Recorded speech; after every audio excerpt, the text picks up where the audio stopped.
ফাইকা সাহেব 20 বছর পর লন্ডন থেকে তো আইলাম, ভাবতাছি এবার একটা কুরবানি দে, মানছে তো গরু কুরবানি দে, আমি ভাবতাছি এবার ছাগল কুরবানি দেবো বড় বড় দেখিয়া।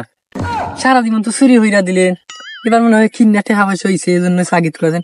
আচ্ছা চলেন। আরে মিয়া আগের ওইসব বাদ দেন, প্রতীক বাদ দেন। কতর মধ্যে?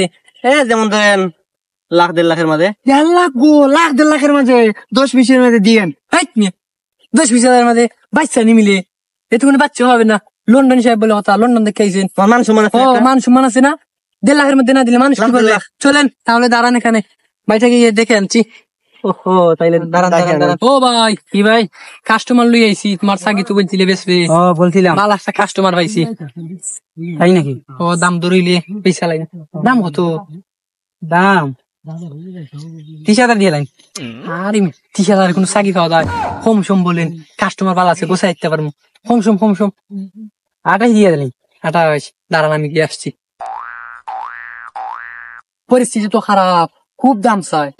1.5 লাখের মতো বন্যার লাগে মনে হয়। 1.5 লাখ টাকা দাম চায়। কত কইমু? আরে মিয়া দেখুন 10-20,000 নিয়ে কমাইতে পারবেন। আরে মিয়া তো তা কমবে না, তুই সাই রইলে ঠিক আছে। তাইসা যান দিমুজাল্লাহ তাহলে তাই। ও ভাই, দামটা একটু কম বলেন, এ তো লম্বা দামের দরকার নাই। আপনার জন্য অনেকই কম হয়েছে। 25,000 দিমু, আর 2 দিন রাখবা, ঈদের দিন সকালে নেওয়াইমু, আরো 1,000 দিমু। হয়েছে? আরো 1,000 দিন কম হয়ে যাবে। 26,000 দিমু নে। 26,000 আমার কাছে নিয়ে। Okay right. এ তো দাম কম মানে না।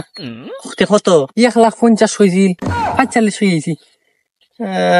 বাজেট একটু কম আছিল। আর মিয়া লন্ডনে বলে তো মান সম্মান আছে না। দেন তাই হবে, চলেন তাহলে বাজার গিয়ে। তাইলে টেহা মুখা আমার কাছে দিলে বলছে আনতে বেলা, আমি নিয়ে তাকে দেবো বাজারে। কান্দা মুন্ডা খাই, চলেন বাজারে। চলেন তাহলে এবার তো পাইলাম, ভালো একটা সাগি পাইলাম।